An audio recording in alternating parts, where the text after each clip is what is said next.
वाणी अमृतमय सुलभिनी ज्योति ब्रह्म बोधायिनी मिलती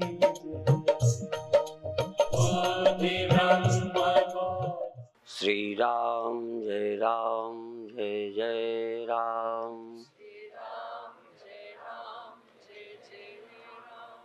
श्री राम जय जय राम।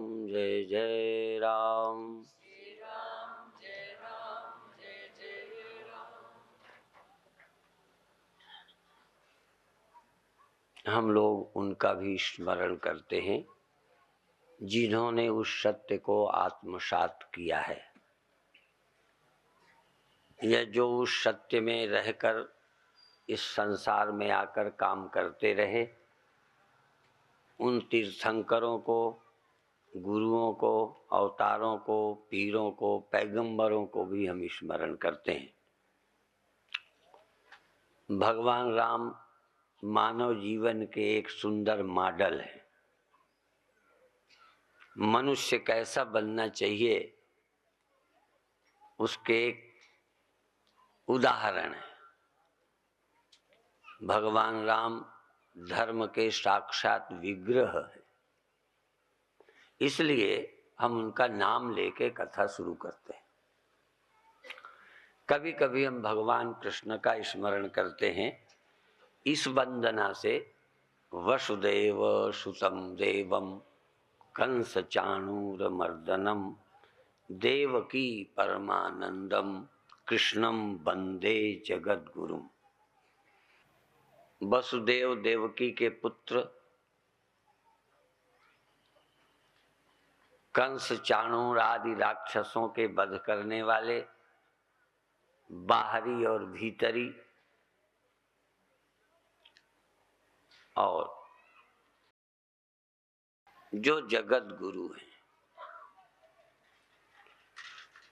और सब जगत गुरु शब्द पीछे शुरू हुए हैं। भगवान श्री कृष्ण को जगत गुरु के रूप में, जगत के मार्गदर्शक के रूप में, पथ प्रदर्शक, मनुष्य को कैसे जीना है, समझना है, स्पष्ट होना है, हर परिस्थिति में उसके विषय में भगवान एक हमारे लिए आदर्श हैं। भारतीय लोग प्रभु राम, प्रभु कृष्ण को दो रूपों में देखते हैं। प्रभु राम को आचरणीय मानते हैं, उनके आचरण का अनुकरण करना, और कृष्ण के ज्ञान को, बुद्धि को, सूझबूझ को लेना, ऐसा मानते हैं।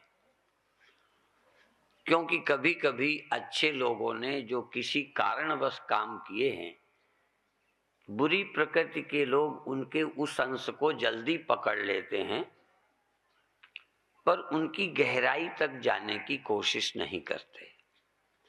कभी कभी ज्ञानियों में भी किसी देश काल परिस्थिति के कारण जो आचरण रहते हैं, जैसे किसी देश का ज्ञानी मांसाहारी होता रहा है, किसी समय का ज्ञानी योद्धा रहा है, किसी समय का ज्ञानी शाकाहारी रहा है, तो हम उनके उस आचरण अंश को भी जल्दी पकड़ लेते हैं अपनी वासना के कारण। तो कभी कभी कृष्ण की लीला अंश को संसारी लोग जल्दी पकड़ते हैं, जबकि उनके निष्ठा अंश को नहीं पकड़ पाते। जैसा कि कल मैंने कहा था, भगवान ने सूर्य ढाक के छल किया है। भगवान कृष्ण ने युधिष्ठिर से भी उस समय के लाभ और हित को देखते हुए झूठ बुलवाने का प्रयास किया है। तो बहुत उच्च स्तर पर नैतिकता व्यर्थ हो जाती है। नैतिकता सामान्य जीवन का मापदंड है। यदि सामान्य व्यक्ति नैतिक न रहे तो भ्रष्ट हो जाएगा। और बहुत ऊंचाइयों के बाद यदि नैतिक रहे तो बहुत अच्छे कामों से चूक जाएगा। इसलिए बहुत ऊंचे स्तर पर जाकर नैतिक मूल्य उसके लिए कुछ नहीं रहते, वह परिस्थिति की आवश्यकता होते हैं। प्रारंभ में व्यक्ति को यदि अनुशासन न मिले तो भटक जाएगा, पर यदि बहुत उच्च कोटि में उच्चावस्था में पहुंचे लोगों पर अनुशासन ज्यादा लादा जाए तो जिस लिए वो आए हैं व्यर्थ हो जाएगा। तो भगवान धर्म की स्थापना के लिए आए हैं, सत्य की स्थापना के लिए आए हैं, इसलिए उनका स्मरण भी हम करते हैं। प्रभु राम का, प्रभु कृष्ण का स्मरण करते हुए हम उनके संदेश को देने की कोशिश करते हैं। यद्यपि भगवान कृष्ण का वास्तविक संदेश उपनिषदों से निकला संदेश है, जैसा कि भारत का आम व्यक्ति जानता है। सर्वोपनिषदो गावो दोग्धा गोपाल नंदना, पार्थो वत्सः सुधीर भोक्ता दुग्धम गीतामृतम महत्। गीता क्या है? उपनिषद गायें हैं। उपनिषदों से निकला हुआ दूध सार गीता है। उस उपनिषद सार को दूध के रूप में लाने में उपयोग हुआ है अर्जुन का। अर्जुन पूछता गया, भगवान कृष्ण दूह कर दूध निकालते गए। जैसे बछड़े को न छोड़ें तो गाय दूध नहीं देती, बछड़े को छोड़ते हैं तो गाय अपने अंदर का दूध उतार देती है। ये उपनिषदों का सार यदि कोई प्रश्न करता ना होता तो उपनिषदों का सार बाहर ना आता। तो दूध को बाहर लाने में अर्जुन का बड़ा महत्व है। भगवान कृष्ण दूहने वाले ग्वाल बाल हैं जो गाय को दूह कर उपनिषदों का ज्ञान हमें देते हैं। और उस उपनिषद का सार सुधीर भोक्ता, जैसे उस दूध को मनुष्य पीते हैं जो गाय से निकलता है, इसी तरह से जितना अर्जुन ने पिया सो पिया। सारा दूध बछड़ा नहीं पीता, बाकी दूध तो हम सब के लिए है जो आज गीता है। गीता के 2 श्लोक मंच पर पीछे अंकित हैं। कल जब प्रवचन करके मैं उठ के जाने लगा तब पीछे पढ़ा, कर्मण्येवाधिकारस्ते। इस श्लोक को मैं बोलूं इसके पहले एक शब्द और कह देना चाहता हूं। गीता का महात्म्य, भगवत गीता किंचित धीता। भगवत गीता को कोई थोड़ा भी, किंचित एक श्लोक सचमुच पढ़ ले, सचमुच स्पष्ट हो जाए तो उसकी यमराज चर्चा नहीं करते। तस्य यमः किम कुरुते चर्चा। गंगा जल का एक कण जिसने पिया है, भगवत गीता को थोड़ा जिसने पढ़ा है, उसके लिए गीता के महात्म्य में दिया है तस्य यमः किम कुरुते चर्चा। यमराज मृत्यु उसकी चर्चा नहीं करता। स्वामी राम ने भी कहा है, मौत को मौत आएगी, मौत को मौत आ जाएगी, यदि मेरी तरफ आएगी मौत खुद मर जाएगी। सत्य की तरफ जाते मृत्यु जिंदा नहीं रहती, मृत्यु तो मरने वालों को ही मारती है। जैसे खाने योग्य भोजन को ही खाया जाता है, अखाद्य खाया ही नहीं जा सकता, अपेय पिया नहीं जा सकता, इसी तरह से मरते ही मारा जाता है। जो मर सकता है उसी को मौत मारती है। मृत्यु की समय की शक्ति नहीं है कि कालातीत को समय मार दे। समय भी नष्ट होने वाली वस्तुओं को नष्ट करता है। यद यद जन्यम तत्तद अनित्यम। जो चीजें उत्पन्न हुई हैं वही नष्ट होती है। जो प्रकट हुई हैं वो तिरोहित होती हैं, जो जन्मी हैं वो मरती हैं, जो आता है वो जाता है। ध्यान रखो, जो आता है वो जाता है, जो जगता है वो सोता है। यहां नाम नहीं लेते, जो भी जगता है वो सोता है, चाहे कुत्ता हो बिल्ली हो। जो और देह तो जगता नहीं, इसलिए देह सोता भी नहीं, ये ध्यान रखना। कोई मकान नहीं जगता, मकान में रहने वाले व्यक्ति जगते हैं, दरवाजे खोलते हैं, खिड़कियां बंद करते हैं, शौच पेशाब करते हैं, कुछ व्यवस्था करते हैं, झाड़ू लगाते हैं। मकान तो कुछ नहीं करता, मकान तो जब से बना बना है, धीरे धीरे पुराना जरूर हो रहा है।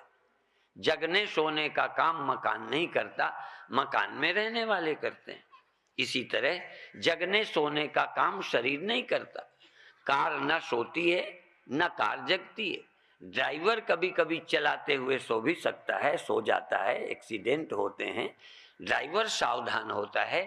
ड्राइवर की ही जिम्मेदारी है डीजल पेट्रोल की व्यवस्था करना, कार की सफाई करना, ध्यान से चलाना, गियर बदलना, ब्रेक लगाना, लाइट जलाना, ये ड्राइवर का काम है। तो ये शरीर एक कार से ज्यादा कुछ नहीं है। और ध्यान रखो, उस कार में भी कभी कभी ड्राइवर और मालिक दो बैठे होते हैं। इस कार में सदा दो बैठे हैं, एक इस कार को चलाने वाला ड्राइवर और एक इस कार का मालिक। मालिक सारी कारों का एक है, ये ध्यान रखो। यहां तो हर कार के मालिक अलग अलग होते हैं, ड्राइवर भी अलग होते हैं, लेकिन जितने ये शरीर रूपी कारें हैं, इन सब कारों का मालिक, जिसने कारें बनाई हैं और सप्लाई की हैं, वो मालिक एक है। इसमें ड्राइवर अलग अलग है, उनकी ड्यूटी है जगना, सोना, व्यवस्था करना। और ये भी ध्यान रखो, यूं तो हम प्रारब्धवादी हैं, हम ग्रह विज्ञान आदि को सब मानते हैं, पर एक बात हमने खूब देखी है कि जो मोटरसाइकिल ठीक से चलाई जाती है वो ज्यादा दिन चलती है, जो लापरवाही से रखी जाती है जल्दी बिगड़ती है।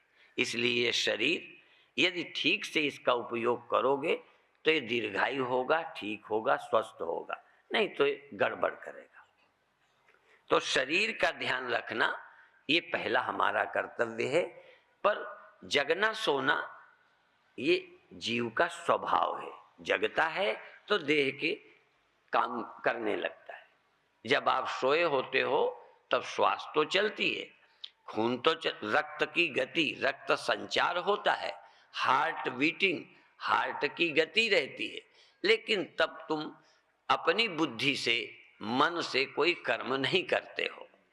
ध्यान रखो, विशेष कर्मों का प्रारंभ तभी होता है जब तुम जगे होते हो।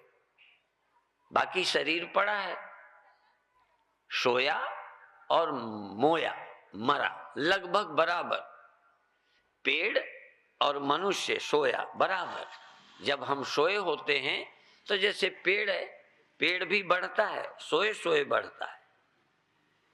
पेड़ बढ़ता है, फूलता है, फलता है। मनुष्य का शरीर भी बढ़ता रहता है, सोए सोए बढ़ता है, रक्त संचार होता है, भोजन पचता रहता है।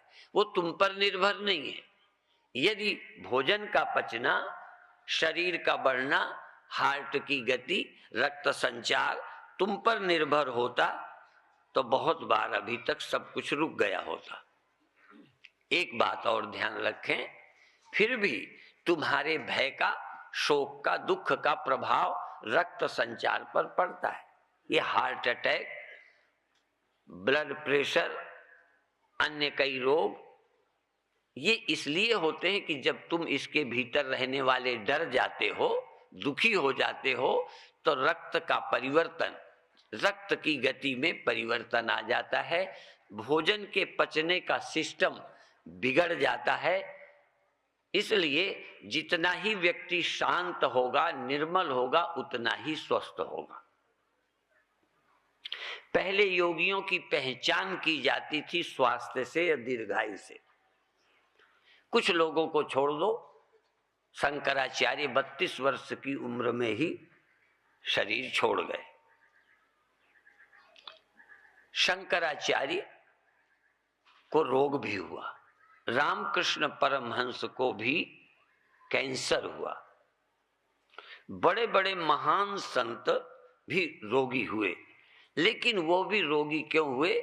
कई बार संतों में अति करुणा होती है। आप अपनी बस में चाहे लोभ से ज्यादा सवारी बिठाओ, रद्दी रास्ते में पहुंचाने के लिए चाहे स्वामी जी को ले जाओ, गाड़ी तो प्रभावित होगी।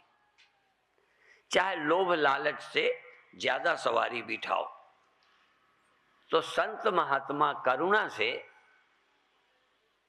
प्रेम से अधिक जिम्मेदारियां लेते रहते हैं। आद्य जगत गुरु शंकराचार्य ने दिग्विजय यात्राएं की, धर्म की स्थापना के लिए 4 मठों की स्थापना की, दिन रात एक कर दिए। इतनी उम्र में कितने ग्रंथ लिखे, उतने ग्रंथों को हम पढ़ नहीं पाए, उतने ग्रंथों को हमने आंखों से भी नहीं निकाला। कितने उपनिषदों पर भाष्य किए, दिग्विजय यात्राएं करके मठों की स्थापना की और शास्त्रार्थ द्वारा अपनी बुद्धि कौशल से तमाम मत मतांतरों को परास्त किया और वैदिक मत की स्थापना की। शंकराचार्य का अपना मत नया नहीं है। आचार्य शंकर प्राचीन वैदिक मत को सत्य सिद्ध करके अपने युक्ति, तर्क और बल और तप से सिद्ध करने का प्रयास किया। बहुत अवैदिक मत पूजा कर्म कांड के विरोधी थे, हमारी पूर्व मान्यताओं को पाखंड कहते थे, और उन्होंने अपनी द्वारा सिद्ध किया। मैं भी यद्यपि शास्त्रों का विद्वान नहीं हूं, पर मेरी आस्था पूर्ण शास्त्रों पर है। मैं इसलिए बता दूं, पर मैं तर्क और युक्ति का प्रयोग ज्यादा करता हूं। तो मेरे तर्क, मेरी युक्तियां शास्त्र की बात को सिद्ध करने में हैं, और यह शास्त्र की बात तुम्हारी बुद्धि तक, अनुभव तक आ जाए, इसका प्रयास है।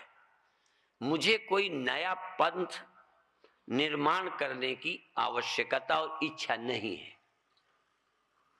मैं कोई गुरु बनने नहीं आया हूं। जो गुरुओं ने कहा है उसको स्पष्ट करना चाहता हूं और बड़े बल के साथ करना चाहता हूं। जरा भी मुझे हिचक नहीं है, 1% भी संदेह नहीं है उनकी सत्यता में।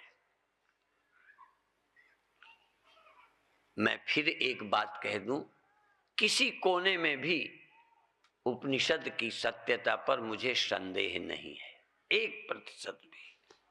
पर उस सत्य को तुम्हारी बुद्धिगम्य बनाना, तुम्हारे अनुभव में लाना, वो आसान नहीं है।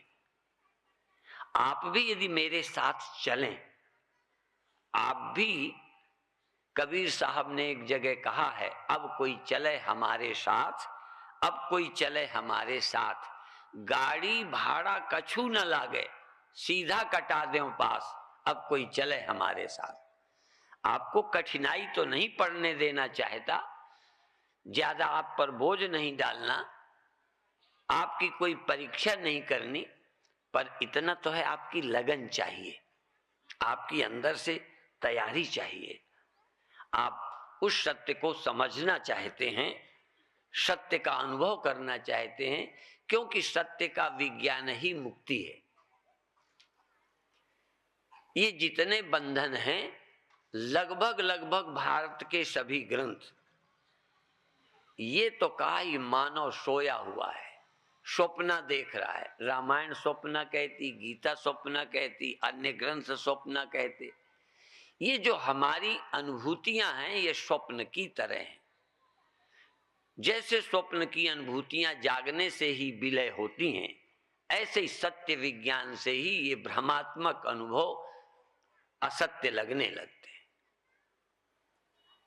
इनके ये अनुभव भी अपने आप में एक उपयोगी हैं, किंतु ये मोक्षदायी नहीं है। इसलिए दो विद्याएं कही हैं, परा और अपरा। अपरा विद्या का मतलब है जगत के व्यवहार चलाने वाले ज्ञान, जैसे चिकित्सा, ये एक विज्ञान है। ऐसा नहीं है कि व्यर्थ है, किस दवा से कौन सा रोग जा सकता है, ये एक साइंस है, एक विज्ञान है। इसी तरह से भोजन, कौन सा भोजन करना, कितना करना, ये भी, और किस भोजन का शरीर पर क्या प्रभाव पड़ता है। इसीलिए हमारे यहाँ का जैसा खाए अन्न वैसा बने मन, जैसा पिए पानी वैसे ही बोले बाणी। अंत में एक बात और कह दूं, औषधि माने वस्तु थोड़ी हो, शरीर को प्रभावित करे, शरीर के आवश्यक सभी तत्व मिल जाएं, उसका नाम औषधि है। और शरीर को आवश्यक तत्व अधिक चीज से मिले, उसका नाम भोजन है। भोजन भी एक अर्थ में औषधि है, औषधि भी एक अर्थ में भोजन है।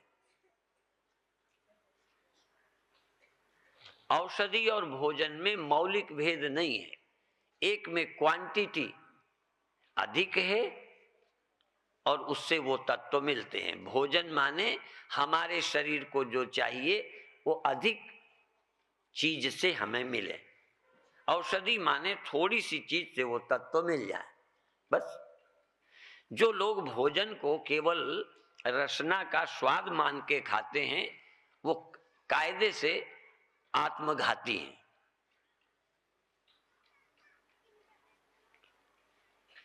कभी कभी स्वादिष्ट औषधि होती है तो लगता है ज्यादा खा जाए। जो औषधि बेस्वाद होती है, कैप्सूल, लगता है कब इससे पीछा छूट जाए।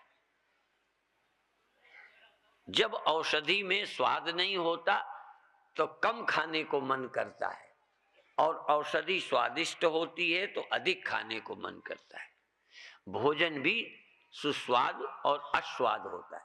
महात्मा गांधी जी ने सुस्वादु भोजन को मना किया है, अस्वाद। स्वादिष्ट भोजन होगा तो ज्यादा हो ही जाएगा। हम इतने अपने को अच्छा मानते हैं, है तो हमारी अज्ञानता ही, हम अपने को बहुत अच्छा मानते हैं, पर फिर भी स्वादिष्ट भोजन हो तो 2-4 ग्रास ज्यादा हो ही जाते हैं। आपके तो नहीं होते। और यदि 2 रोटी की भूख हो और बिल्कुल बेस्वाद हो, नमक ना हो, स्वादिष्ट ना हो, और कड़वी लौकी की कहीं सब्जी बन जाए, होती है ना कड़वी, घिया तरोई कड़वी आ जाए तो खाई नहीं जाओ। यद्यपि हम साधु होने के नाते हिम्मत जुटाते हैं, बहुत जगह आ जाती है तो चुपचाप खा जाते हैं। हम खा जाते हैं तो जब घर वाले खाते हैं तब आदमी बड़े दुखी होते हैं, पछताते हैं, फिर हमारी प्रशंसा भी करते हैं, कैसे महात्मा है, देखो कड़वी खा गए। तो कभी कभी अपनी साधुता के बचाने के लिए, हाँ, इतना नाटक हम लोग भी कर लेते। जब इतने नाटक आदमी मंच पे करके जनता को खुश करते हैं, तो यदि मेरे थोड़े से खाने पीने से मैं अच्छा लगने लगूं, तुम्हारी श्रद्धा बढ़ जाए, तुम अच्छे रास्ते में चलने को तैयार हो जाओ, तो नाटक भी वो अच्छे होते हैं जिससे समाज को प्रेरणा मिले। जिन अभिनय नाटकों से बच्चे गंदे बनते हों, वो नाटक मंच पे नहीं करने चाहिए। इसीलिए हम खिलाफ हैं ऐसे पिक्चरों के जो बच्चों की जिंदगी खराब करते हैं। आखिर नाटक भी करो तो ऐसे करो। महर्षि अरविंद का यही कहना है। महर्षि अरविंद कहते हैं, लेख लिखो तो ऐसे लिखो जिनको पढ़कर लोगों को प्रेरणा मिले, गाना गाओ तो वो वाले गाओ, खेलो तो ऐसे खेल खेलो, बैठो तो ऐसे आसनों पर बैठो कि देख कर लोगों को प्रेरणा मिले। तो ये जो है नाटक भी करना बुरा नहीं है। कई बार संत पैसा न छूने का भी नाटक करते, नहीं छूते। हम भी बहुत दिन तक नहीं छूते रहे, नहीं छुआ, कोई काम थोड़ी अटकता है, लेकिन न छूने से लोगों को प्रेरणा मिलती है। महात्मा त्यागी हैं, जब ये आनंद से रह सकते हैं तो हम क्यों नहीं रह सकते। साध्वी ऋतंबरा कहती है कि व्यक्ति बड़ा दुखी रहता था, पैर में जूते नहीं थे, बड़ा दुखी रहता था। तो देखा एक आदमी के पैर ठीक नहीं थे, तो हाथों में गिट्टा लिए ऐसे घिसट घिसट चलता था। ये गाड़ी को ठेल ठेल के चलता। एक जगह ऊंचाई थी, चढ़ नहीं रही थी, तो ऊंचक करके किसी तरह देर में उसने अपनी गाड़ी चढ़ाई। जिसके जूते नहीं थे, ये उसको देखकर, वो इनको देखकर दोनों बड़े प्रेम से देखा और मुस्कुराए। तो जिसके पैर नहीं थे वो बड़ा आनंदित था, शांत था, प्रसन्न था। तो ये देख के कहता है, तुम इतने प्रसन्न क्यों हो? कहते तुम एक दूसरे से पूछते हैं। तो कहते हैं, आज का दिन मेरे लिए आदर्श दिन मिल गया, प्रेरणा का दिन मिल गया। मैं दुखी था कि मेरे पैर पर जूते नहीं हैं। मैं लोगों के पैर के जूते देखकर, सुंदर सुंदर चमकीले देखकर दुखी रहता था कि मैं कितना पीछे हूं कि मेरे पैर पर जूते नहीं। पर मैं आज इसलिए खुश हूं कि तुम मेरे से ज्यादा प्रसन्न हो, तुम्हारे तो पैर भी नहीं है। मनुष्य के सोचने का ढंग, हम दुखी व्यर्थ की बातों में होते हैं। कष्ट उतना कष्ट नहीं देता जितना दूसरे को देख के तकलीफ होती है। यदि हम देखना ही है तो हम उदाहरण दिया करते हैं। बीरबल ने सुना, अकबर ने एक कोई लाइन खींची हुई थी और वो बीरबल से कहते हैं कि क्या इसको बिना मिटाए तुम छोटी कर सकते हो? बीरबल ने कहा, हाँ, इसको बिना मिटाए छोटी कर सकता हूं। कह कर दो। तो उन्होंने उस लाइन को बिल्कुल नहीं छेड़ा, दूसरी लाइन उससे बड़ी खींच दी, तो छोटी हो गई।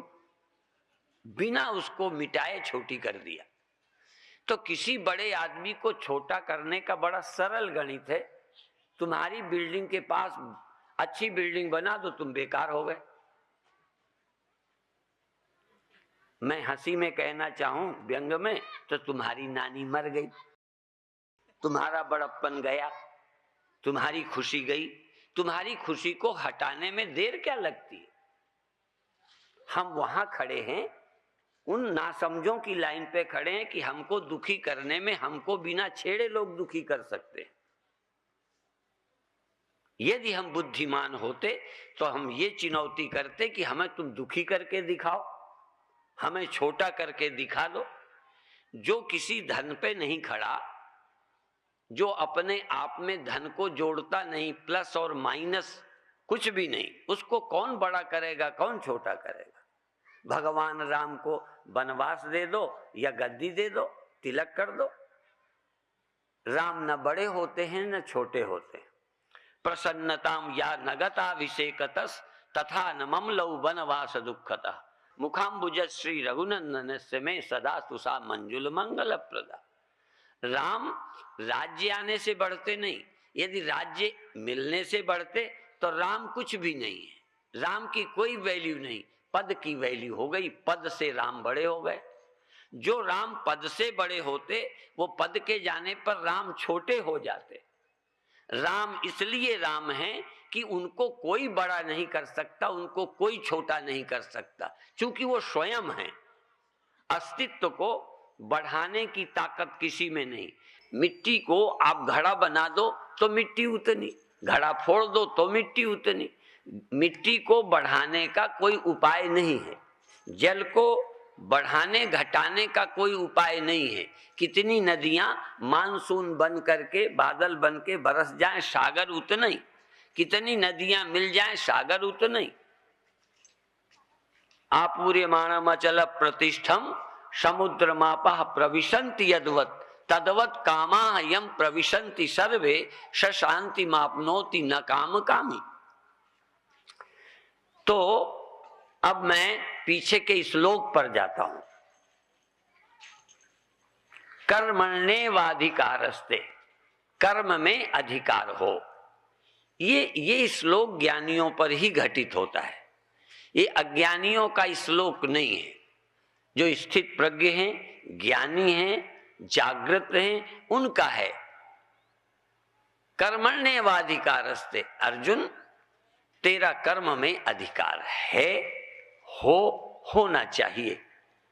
कर्म तो करना चाहिए, पर कर्म द्वारा अपने में कुछ बढ़ना नहीं चाहिए। अभी हम चुनाव लड़ते हैं, बढ़ जाते हैं, धन कमाते हैं, बड़े होते हैं, शायद बड़े होने के लिए ही कमाते हैं। हम जो करते हैं अपने अंदर कुछ बढ़ना शुरू हो जाता है और कुछ जाता है, हम घटने लगते हैं। पर यदि आप आत्मविद हैं, स्थित प्रज्ञ हैं, ज्ञानी हैं, तो आप बढ़ कैसे जाएंगे, घट कैसे जाएंगे? आत्मा के बढ़ने का, आत्मा के घटने का कोई उपाय नहीं है। आप हिंदी संस्कृत पढ़ने वाले लोग हो, व्याकरण में एक शब्द आता है अव्यय। अव्यय,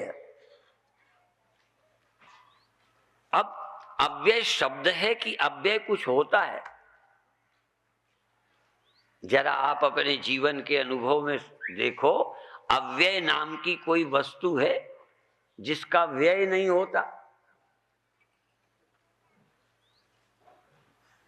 धन का व्यय होता है, शक्ति का व्यय होता है, एनर्जी, बिजली डिस्चार्ज हो जाती है, माइक चलाएं तो बिजली खर्च होती है, सब कुछ व्यय होता है। अव्यय क्या है? तो अव्यय है परमात्मा, अव्यय है आत्मा। यदि अव्यय आप हो तो फिर खतरा नहीं है, फिर भय नहीं है, फिर डर नहीं है। आपका सुख भी व्यय होता है और व्यय नहीं होता, सुख में वृद्धि भी होती है। सुख आता है, सुख जाता है, मिलता है, बिछुड़ता है, बढ़ता है, घटता है। बड़प्पन भी बढ़ता और घटता है। राम का बड़प्पन बढ़ता घटता नहीं है। राम का सुख बढ़ता घटता नहीं है।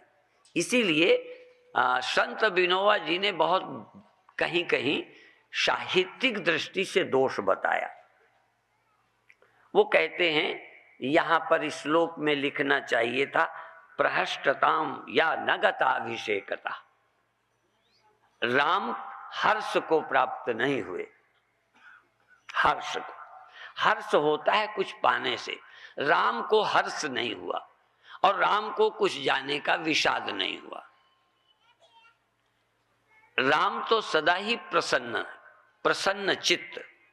हर्ष संयोग है, हर्ष किसी उपलब्धि का नाम है, विषाद कुछ उपलब्धि के चले जाने का नाम है। लेकिन राम को विषाद नहीं है और राम को हर्ष नहीं है। हर्ष इसलिए कि क्या मिला है।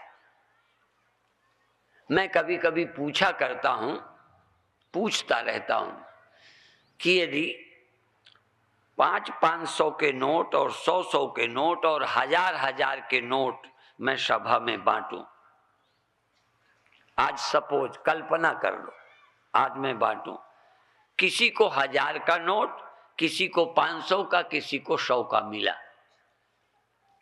तो कौन ज्यादा खुश होगा? 1000 वाला खुश होगा। 500 वाला भी सोचेगा चलो ठीक है, 100 वाले से तो ज्यादा है। लेकिन शर्त एक, सब नकली थे। यदि नोट नकली हो तो 1000 वाले को कितना फायदा और 100 वाले का कितना घाटा।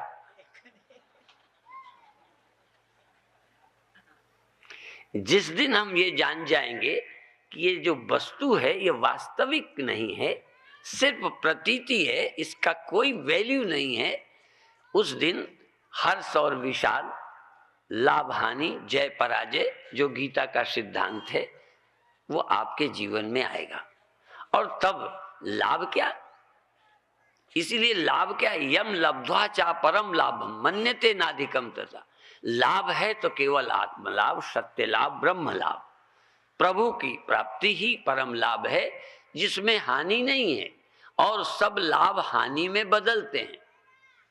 जहां बजते हैं नक्कारे वहां मातम भी होता है। जहां बधाइयां सहनाइयां पुत्र उत्पत्ति में बजती हैं, श्यापा दुख रोना भी वहीं होता है। जहां शरीर मिलता है मृत्यु वहीं होती है। इसलिए काये कृतांतात् भयम, नीति का वचन है, काये कृतांतात् भयम, शरीर में मृत्यु का भय है। शरीर ना हो तो मृत्यु का भय नहीं है। अब जिसको तुम पाल रहे हो ना, समझो मौत को बुला रहे हो। एक कौवा मांस का टुकड़ा लेके भागा, चील ने देख लिया, चील उसके पीछे पड़ गई। बाज जिसको बोलते हो, बाज उसके पीछे, कौवा भागा भागा फिरे, भागा भागा उस मांस को लिए। जब आखिर में उसकी जान बचने की स्थिति न रही तो उसके पंजों से मांस छूट गया। कौवे के पंजों से मांस छूटा, बाज तुरंत मांस की ओर चला गया, कौवे का पीछा छोड़ दिया। आप जानते हो, आप भी एक मांस लिए फिरते हो। आप मांस लिए फिरते हो, मौत बाज की तरह तुम्हारे पीछे। तुम कहीं चले जाओ, शरीर लेके चंद्रलोक चले जाओ, बंबई कलकत्ता चले जाओ, हरिद्वार चले जाओ, कहीं चले जाओ, मौत पहुंच जाएगी। जहां ये मांस लिए जाओगे तहां मृत्यु पहुंच जाएगी। इस मांस को छोड़ जाओ, मौत पहुंच जाए तो बताना मेरे को। इस मांस को, मरने वाले देह का त्याग करो। इसलिए देहाभिमानात यत् पापम, मैं देह हूं, इस अहम भाव से जो पाप लगता है वो करोड़ों गायों के मारे जाने से भी नहीं लगता। सबसे बड़ा पाप है देहोहम, मैं देह हूं। सब पापों की जड़ है। एक भी पाप का नाम बताओ जो मैं देह हूं से नहीं जन्मा। मैं देह हूं, ये मेरा पुत्र है, ठगी किसके लिए की? देखो, पाप की जड़ बताता हूं। यदि आप देह नहीं हो, ये केंद्र नहीं है, ये सेंटर नहीं है, तो मेरा नहीं बन सकता। मैं के आधार पर मेरा बनता है। जब मैं सेंटर बनेगा तो ये मेरे हैं। फिर मेरे के लिए मैंने चोरी की, मेरे के लिए मैंने ठगी की। जितने पाप का जन्म हुआ है मेरे लिए, मैंने अपनों के लिए किया है। यदि आपका मैं और मेरा दो सेंटर नहीं है, सेंटर नहीं, मेरा टूट गया, केंद्र टूटा, परिधि टूट गई। ये है, स्वामी राम ने कहा है, अधिकतर लोग लट्टू की तरह होते हैं। वो जो बच्चे ऐसे चक्री घुमाते ना, अधिकतर मनुष्य का सेंटर ये देह है। कुछ लोग घोड़े की तरह हैं, कुछ तेली के बैल की तरह, कुछ अपने मैं में ही घूमते हैं। कई विदेशी लोगों का सेंटर देह है, अपने लिए जीते हैं, अपने लिए कमाते हैं, वो उन्हें और किसी की परवाह नहीं। रुपया इकट्ठा हुआ, कहीं घूमते हैं। हर 5 दिन के बाद अमेरिका के लोग 2 दिन घूमने निकल जाते हैं। 5 दिन कमाया, 2 दिन घूमने में खर्चा, फिर 5 दिन कमाया। वो कोई नाती पोतों के लिए नहीं सोचते, ज्यादा जोड़ते नहीं है। मैंने तो सुना है कई जगह, कई मुल्कों में अगले सप्ताह के लिए उनके पास पैसे नहीं बचते। हम लोगों ने तो अगली पीढ़ी के लिए भी सोचा है। हमारे नाती पोतों का क्या होगा हम सोचते हैं, वो अगले सप्ताह के लिए नहीं सोचते। कई जगह, कई देशों में हर महीने नहीं, हर सप्ताह वेतन बढ़ता है, हर सप्ताह। क्योंकि अगले सप्ताह क्या करेंगे वो? इतना मौज से जीते हैं। उनकी जिंदगी लट्टू की तरह है, देह में केंद्रित है। हमारी तेली के बैल की तरह है, थोड़ा दूर से घूमते हैं, परिवार के लिए मरते हैं। वो अपने लिए स्वस्थ शरीर रहे, मौज से रहे, नींद में बाधा भी लड़का नहीं बनना चाहिए। पति भी मेरी आजादी में बाधा बने तो रिजेक्ट, मेरे सुख में कोई बाधा नहीं बने। किसी की श्वास भी बजेगी तो गड़बड़ है मामला। इसलिए वहां दूसरा बर्दाश्त नहीं है, दूसरा उतनी देर जितनी देर मुझे सुख देता है, बस। ये तो भारत के लोग हैं कि नरक भी होता है तो छोड़ते नहीं। मैंने विदेश में एक दिन प्रवचन में कहा, मैं व्यास गद्दी से बोलता हूँ, बनावटी बातें नहीं बोलता। मैंने कहा भारत के लोग नरक में भी जीना जानते हैं, विदेशी लोग नरक में नहीं रहना चाहते। जरा नरक हुआ कि जगह बदल दी, पत्नी बदल दी, पति बदल दिया, सब कुछ बदल डालते हैं, काम भी बदल देते हैं, जगहें बदल देते हैं। जैसे तुम ये सोचते हो कि मृत्यु लोग छोड़कर पुण्य करके कहां चले जाएं? स्वर्ग। माने नरक यहां तकलीफ है इसलिए स्वर्ग जाएंगे। तो मैंने कहा वहां के लोग तो इस जन्म में रोज नरक बदलते रहते हैं, स्वर्ग जाते हैं, फिर वहां नरक तो फिर बदल देते हैं। तो मैंने कहा भारत के लोग नरक में जीते हैं। तो एक बार वो बड़े खुश हुए विदेशी, तो मैंने थोड़ा अर्थ बदल दिया। लाभ क्या है? जो नरक में जीते हैं, नरक छोड़ने का जिन्हें अधिकार नहीं है, जिन्हें पत्नी छोड़ने का, पति छोड़ने का, परिवार छोड़ने का अधिकार नहीं है, वो फिर धीरे धीरे समझ अच्छी पैदा करते हैं कि जहां भी हम रहें स्वर्ग में रह सकें। हम स्वर्ग बनाएं, स्वर्ग में जाएं नहीं। जिन्हें स्वर्ग बनाना नहीं आता वो स्वर्ग जाते हैं। हम नरक में भी ऐसे रहें कि नरक नरक न रहे। तो अपने को बदलें। हम अपने को बदलेंगे तो नरक नरक नहीं रहेगा। नजरें बदल गईं तो नजारे बदल गए, किश्ती का रुख बदला तो किनारे बदल गए। इसलिए हम लोग पत्नी छोड़कर, बाप को छोड़कर स्वर्ग चले जाएं। आज भारत में भी उसी स्वर्ग की तलाश शुरू हो गई है। बच्चे माँ बाप को छोड़ देना पसंद करते हैं, क्योंकि माँ बाप के पास रहना नरक है।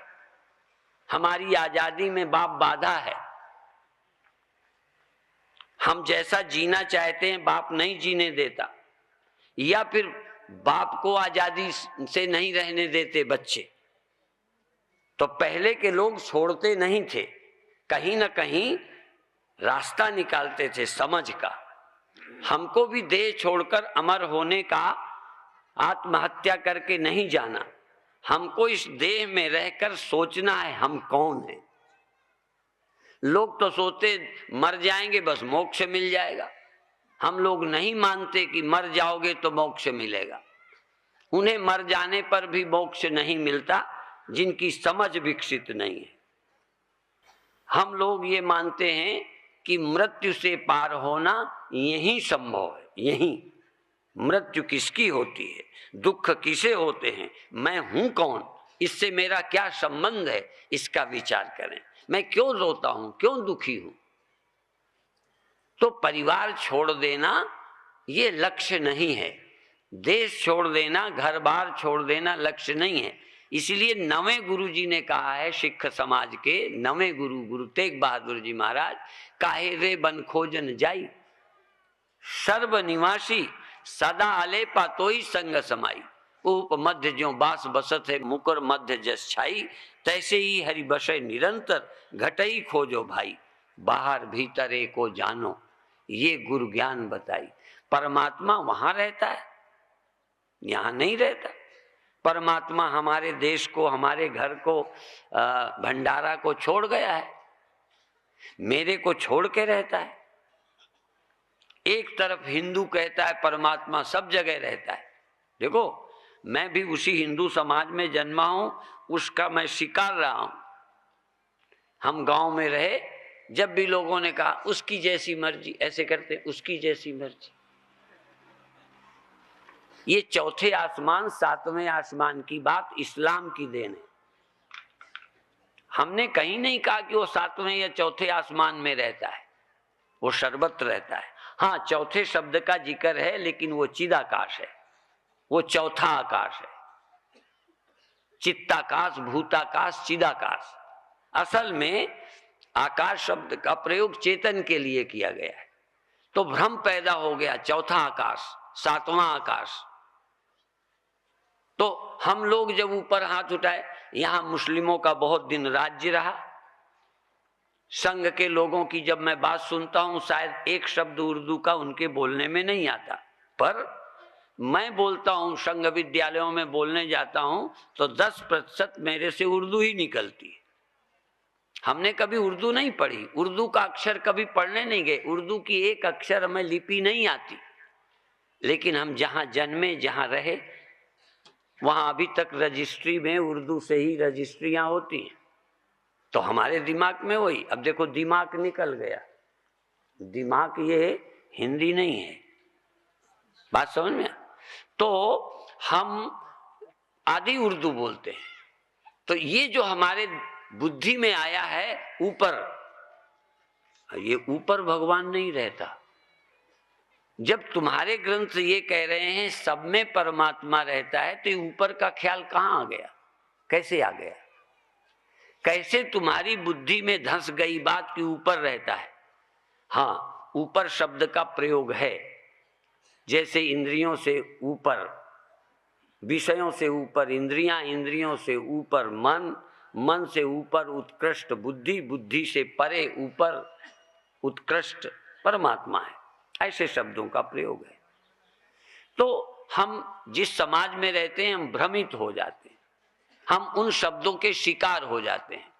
और देखो भारत क्यों पिछड़ा है, अध्यात्म की गलतफहमी से। ये मैं बता दूं, कर्म की निंदा भारत ने बहुत की है, ध्यान रखना। इसलिए भगवान कृष्ण को जोर दे के कर्म के विषय में बोलना पड़ा है। कर्म का त्याग मत करो, कर्म का त्याग मत करो। और शंकराचार्य के भाष्य देखिए और पुराण देखिए, उनमें कर्म की निंदा है। कर्मणा बध्यते जंतुर विद्या च विमुच्यते। कर्म से व्यक्ति बंधता है, ज्ञान से मुक्त होता है, साफ है। और भगवान ने कहा है कि फलाशक्तो निबध्यते, और भगवान ने कहा देखो मैं काम करता हूं, खुद का मैं काम करता हूं। क्यों उदाहरण दे रहे हैं? क्योंकि अर्जुन को भी कर्म बंधन लगता है, कर्म फल भोगना पड़ता है, कर्म जन्म का हेतु है। पर भगवान कृष्ण कह रहे हैं कि यदि कर्म बंधन बनता तो मैं भी तो करता हूं। बंधन बनता है अज्ञान से पैदा हुई वासना, उस वासना की पूर्ति के लिए किए गए कर्म। अभी हम सुखी होने के लिए, स्वर्ग पाने के लिए, अगला जन्म सुधारने के लिए, बड़े कहलाने के लिए, किसी न किसी रूप में अपने में विशेषता लाने के लिए कर्म करते हैं। जबकि उपनिषद ये कहते हैं आप अपने को कोई विशेष बनाने की चेष्टा क्यों करते हो? आप में कोई विशेषता आ नहीं, तेरा कर्म में ही अधिकार है, अधिकार होवे, अधिकार होना चाहिए। फल में तुझे नहीं होना चाहिए, फल की ओर ध्यान नहीं देना चाहिए, फल की तुझे जरूरत नहीं होना चाहिए। क्या कमी है जिसके लिए तू कर्म करेगा? क्या कमी है जिसके लिए तू चाह रहा है? कहीं ना कहीं तू अज्ञानी है। और यदि तू कर्म करता है बचने के लिए, तो कुछ भी कर ले, छिप जा, तू कमरे के अंदर बैठ जा, मर जाएगा, कहीं जाके देख ले। तो आखिर भागना क्यों? भागना भी एक कर्म है। तो भागने से मरने से बच जाएगा क्या? तू बुढ़ापे से बच जाएगा क्या? तू परिवर्तन से बच जाएगा क्या? तो क्यों भागता है? क्या करता है? चोरी क्यों करता है? पाप क्यों करता है? बुराई क्यों करता है? सुखी होने के लिए। हो जाएगा क्या? कोई हुआ है क्या? तो ये जो कर्म तू करता है कि मैं कुछ सफल हो जाऊंगा, ये बिल्कुल गलत है, गलत है। केवल व्यवहार सिद्धि के अतिरिक्त कर्म तुझे कहीं पहुंचा नहीं सकता। इसलिए कर्म तो कर, चुनाव तो लड़, लेकिन किस लिए लड़ता है? तू बड़ा हो जाएगा, तू सुखी हो जाएगा, तू क्या पा जाएगा? इतना ना समझ है। कोई चुनाव जीत जाता है तो बुढ़ापा नहीं आता, दुख नहीं आते, क्रोध नहीं आता, काम नहीं आता, मान अपमान नहीं सताता, आखिर पद क्या दे देता है? यही बता दो मुझे, कौन सी विशेषता पद में है? सिर्फ एक मूर्खता, जिसके लिए हम लगे रहते हैं। इसलिए मूर्ख के अलावा फलाशक्त कोई होता नहीं है। किसी कर्म की फल की आसक्ति, इतने लोग टिकट मांगते हैं, जिसे टिकट न मिले वो पार्टी को हराता है। यहां तो ऐसा नहीं करते। ऐसे मूर्ख हैं ना पार्टी में। जो लोग कहते हैं हम देशभक्त हैं, जो कहते हैं हम पार्टी के लिए मर मिटेंगे, मन की नहीं होते ही हराने में जुट जाते हैं। ये क्या है? तुम इतने भूखे हो, इतने अधूरे हो कि अपने कमी के गड्ढे के भरने के लिए ही कर्म कर रहे हो। भगवान कृष्ण ये कहते हैं, तेरे अंदर कोई ऐसी कमी और कामना नहीं होनी चाहिए जिसके लिए तू कर्म करे। इसलिए फल की प्राप्ति के लिए कर्म मत कर, केवल कर्म ही कर। कर्म में अधिकार हो, कुछ पाने में तेरी सोच ही ना हो, पाने के लिए कर्म ही ना कर। और अधिकतर क्या है कि या तो हम कर्म करते हैं तो कुछ पाने के लिए करते हैं, नहीं तो आलसी बन जाते हैं। या तो अपने लिए मेहनत करेंगे चुनाव में, यदि हमें कोई आशा नहीं तो घर बैठ जाएंगे, फिर प्रचार में ही न जाएंगे। हम जानते हैं मानसिकता। गीता कहीं नजर नहीं आती। गीता हमारे प्राणों में नहीं है, गीता हमारे खून में नहीं है, गीता हमारे जीवन में नहीं है। पर भगवान कृष्ण कहते हैं, मैं गीता के बल से, गीता के ज्ञान के बल से मैं सारी धरती का पालन करता हूं। ये सारे विश्व का पालन करते हुए मैं निश्चिंत हूं, इसलिए कि मेरे अंदर गीता है। यदि तुम्हारे जीवन में भी गीता हो तो सब काम करते हुए तुम निर्द्वंद और निश्चिंत रह सकते हो। इसलिए कर्मण्येवाधिकारस्ते मां फलेषु कदाचन मां कर्म फल हेतु भू। तू कर्म के फल का हेतु ही ना हो, ये है। क्यों? माते संगोत्स अकर्मणि, फल का हेतु भी ना हो और अकर्मण्य भी ना हो। ओखली के भीतर और चोट के बाहर। ओखली के भीतर कर्म कर और फल की जरूरत नहीं। ऐसा आदमी ढूंढना, इस धरती पर ऐसा व्यक्ति ढूंढना जिसको फल नहीं चाहिए और कर्म करता हो।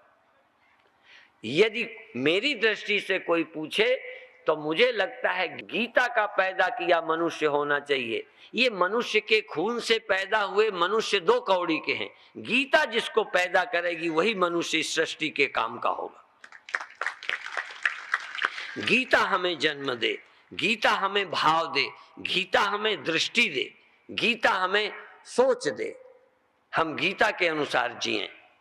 गीता पढ़ो, गीता सुनो, गीता समझो। योगीता को जानिए। योगी प्राणायाम कर ले, आंख बंद कर ले, इतने से तुम योगी समझते हो? थोड़ा जमीन से उठ जाए तो योगी समझते हो? भगवान कृष्ण की गीता के विषय में योगी, योगीता को जानिए। जो गीता को जान, जो गीता को समझता है, गीता का राज स्पष्ट है, उसे योगी समझो। योगीता ही न जानिए जो गीता ही न जान। जो गीता ही नहीं समझता उस किस बात का योगी है? इसलिए योगी राज कृष्ण। आर्य समाज भगवान कृष्ण को भगवान कृष्ण नहीं बोलते, योगी राज कृष्ण बोलते। यदि योगियों में कोई, अब आजकल राज योगी थोड़ा ध्यान लगा लेते हैं, आंख बंद कर लेते हैं, उजाला देख लेते हैं, योगी राज हो जाते हैं। हाँ, योगी राज वो होता है जो नाच में, कूद में, युद्ध में, हर परिस्थिति में, भगने में, खेलने में, लड़ने में, छिपने में, हर फन मौला, जो किसी कंडीशन में बंधा नहीं है, अनकंडीशनल लाइफ। भगवान कृष्ण योगी राज है, योगी राज, निश्चिंत, निर्द्वंद। इसीलिए संपूर्ण गीता में इस बात की ध्वनि है कि लाभा लाभऊ जया जयऊ। अब देखो अपनी खोपड़ियों को जरा देखो, गीता और तुम्हारी खोपड़ी का कहीं तालमेल है? नहीं। गीता कुछ कहती है, तुम कहीं जी रहे हो, और गीता के भक्त हो, कृष्ण के भक्त हो, मंदिर जाते हो। जैसे सिख लोग गुरु ग्रंथ साहब की पूजा करने लगे, गुरुओं की वाणी जीवन से चली गई, वाणी के पुजारी तो बन गए, वाणी के स्वाध्यायी चिंतक न रहे। ऐसे ही गीता और गीता देने वाले कृष्ण को मंदिर में बिठाकर हम आरती तो करते हैं, पर भूल गए कृष्ण क्या कहते हैं। यदि कृष्ण को तुम सुन लेते तो तुम्हारी देश की ये दुर्दशा न होती, तुम दुखी दीन ना होते।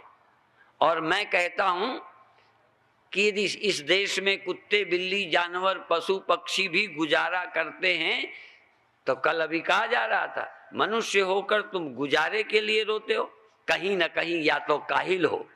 अभी अभी मैं यहीं गोंदिया की तरफ से आया तो बहुत जंगलों में घूमा, देखने चला गया, खेत पड़े हैं। लोगों ने कहा, मुझे नहीं मालूम, इतना मैं अभी नहीं प्रवेश किया कि गहराई तक जाऊं, पर यह सुना कि खेतों में ऐसे ही दाने बिखेर दिए बिना जोते, बिना मेहनत के, जो हो जाएगा हो जाएगा। इस मामले में सब भगवान भरोसे हैं। मैंने सुना एक विदेशी जो नास्तिक था, ईश्वर को नहीं मानता था, भारत आया तो देखा कोई नियम नहीं, कोई कानून नहीं, कोई मेहनत नहीं, फिर भी देश चल रहा है। तो वो कहने लगा जरूर ईश्वर है। जहां कोई जिम्मेदार नहीं फिर भी देश चल रहा है तो जरूर ईश्वर है। भारत को देख के लोगों को ईश्वर पर विश्वास हो गया, सब ईश्वर भरोसे जिंदा हैं, कोई काम करके राजी नहीं। यहाँ के स्कूल, सरकारी स्कूल में, महाराष्ट्र को नहीं जानता, यूपी को जानता हूँ, एक भी सरकारी प्राइमरी और जिला परिषद के स्कूल अच्छे नहीं चलते, एक भी नहीं चलता, कोई पढ़ाई नहीं। 6वीं में पहुंच जाते हैं 5 पास करके, कई को अपना नाम लिखने नहीं आता। और ये देखो सब हमारे देश की मेहनत, देश का पैसा खा रहा है अध्यापक, कितना कर्तव्य परायण है। क्यों? उपनिषद सुन लिए, कर्म की कोई जरूरत नहीं। पर मैं बार बार कहता हूं, कोई श्लोक बोल के भी कह रहा हूं, परीक्ष लोकान कर्मचितान ब्राह्मणों निर्वेद मायान नास्त्य अकृतः कृतेन तद विज्ञानार्थम सगुरुमेवाभिगच्छेत समित पाणी श्रोत्रियम ब्रह्मनिष्ठम। श्रोत्रिय ब्रह्मनिष्ठ पुरुष के पास जावे, किस लिए? कर्म से मोक्ष नहीं होता, मोक्ष ज्ञान से होता है। मोक्ष के विषय में कर्म की निंदा है, रोटी खाने के लिए निंदा नहीं। इसीलिए आर्य समाजी जब कर्म का लोग खंडन करते हैं तो व्यंग करते हैं, वेदांतियों पर करते, साधुओं पर करते हैं। वो ये कहते हैं कि यदि पठितव्यम तदपि मर्तव्यम, न पठितव्यम तदपि मर्तव्यम, फिर दिमाग को पच्चड़ करने की क्या जरूरत। तो ये न पढ़ाई न मेहनत, तो वो क्या व्यंग करते हैं, फिर हमारे जैसे साधुओं पर आर्य समाजी बोलते हैं, कहते यदि खातव्यम तदपि मर्तव्यम, यदि ना खातव्यम तदपि मर्तव्यम, फिर भी दांत कीटा कीट क्यों कर्तव्यम। जब खाओगे तब भी मरोगे, नहीं खाओगे तो ऐसे ही मर जाओ ना, खाते भी क्यों हो। जब मरना ही है तो खा के क्यों मरते हो, रोटियां बिगाड़ के क्यों मरते हो, ऐसे ही मरो। तो ऐसे ही कुछ लोगों ने कर्म का विरोध किया, पर भगवान कृष्ण का, उपनिषदों का कर्म का इस अर्थ में विरोध नहीं है। शंकराचार्य जैसा कर्म में लगा हुआ व्यक्ति मिलेगा तुम्हें। इतनी सी उम्र में, जितनी उम्र में हमें शौच करके स्नान करने की तमीज नहीं आती, उतनी उम्र में उन्होंने कितना काम किया है। हम तो 21 वर्ष के थे तब घर से निकले, और 32 वर्ष क्या, अभी तक तो हमें पूरी अकल नहीं आई, थोड़ी थोड़ी शुरुआत हुई है। हाँ, 50-60 के होकर के हमें व्यवहार नहीं आता, घर के बच्चे संभालना नहीं आता। जगत गुरु शंकराचार्य ने मठों की स्थापना करके कितना काम किया, और वो कर्म का खंडन करते हैं। वो ये कहते हैं कि मोक्ष के लिए आत्मज्ञान के अलावा कर्म अपेक्षित नहीं है। रोटी वो खाते नहीं है, रोटी खाना क्या है, ये प्रचार करना क्या है, मठों की स्थापना क्या है, शिष्य बनाना क्या है, प्रवचन क्या है, क्या वो अकर्मण्य है? कहीं ना कहीं हमने गलत समझा है, जिससे ये देश बर्बाद हुआ। कुछ लोगों की देश की है, धर्म की नहीं, कुछ की धर्म की है, देश की नहीं, हमारी परिवार की है, और ज्यादा नहीं है। इसलिए आपका सुबह से शाम तक कमाना बच्चे को अमीर बनाने के लिए, अपनी बेटी की अच्छी शादी करने के लिए, इससे ज्यादा तुम्हारी सोच नहीं है। देश को अच्छा देख करके खुशी नहीं होती, अपनी बच्ची को देख के। तुम्हारी बच्ची यदि उठा ली जाए तो तुम्हें पीड़ा होती है, रोज इतनी बच्चियां उठाई जाती हैं, तुम्हें कोई पीड़ा नहीं। इसलिए हम परिवार तक सीमित हो गए। तो हमको व्यक्ति, व्यक्ति के बाद परिवार, परिवार के बाद गांव, गांव के बाद जिला, जिला के बाद देश, और देश के बाद विश्व, और विश्व के बाद आत्मा। आत्मा का उद्धार माने विश्व का भी धरती का त्याग करना पड़े तो त्याग दो आत्मा के ज्ञान के लिए, बस। बाकी क्रम है। अपने घर की स्वार्थ छोड़ दो गांव के भले के लिए, गांव की चिंता छोड़ दो जिले के लिए, जिले की चिंता छोड़ दो प्रांत के लिए, और प्रांतवाद छोड़ दो। यहाँ आजकल प्रांतवाद है, जिलावाद है, गांववाद है, बुरा नहीं है, होगा। परिवार, परिवार की चिंता करो, पर परिवार से ज्यादा फिर गांव को भी सोचो, गांव को सोचो, गांव से ज्यादा जिला की भी सोचो, जिला की सोचो, फिर प्रांत की। अब प्रांत में ही बटकर देश को बर्बाद ना करो कि हम महाराष्ट्र वाले हैं, हम यूपी वाले हैं, हम एमपी वाले हैं, हम गुजरात वाले हैं, और कई जगह नदियों के पानी के बंटवारे में नेता लड़ाते रहते हैं। तुम प्रांतों में लड़ोगे, देश मेरा नहीं है। महाराष्ट्र आपका है कि देश आपका है? जरा आप भी जरा सोचो, केवल महाराष्ट्र ही तुम्हारा है, देश से तो कोई लेना देना नहीं।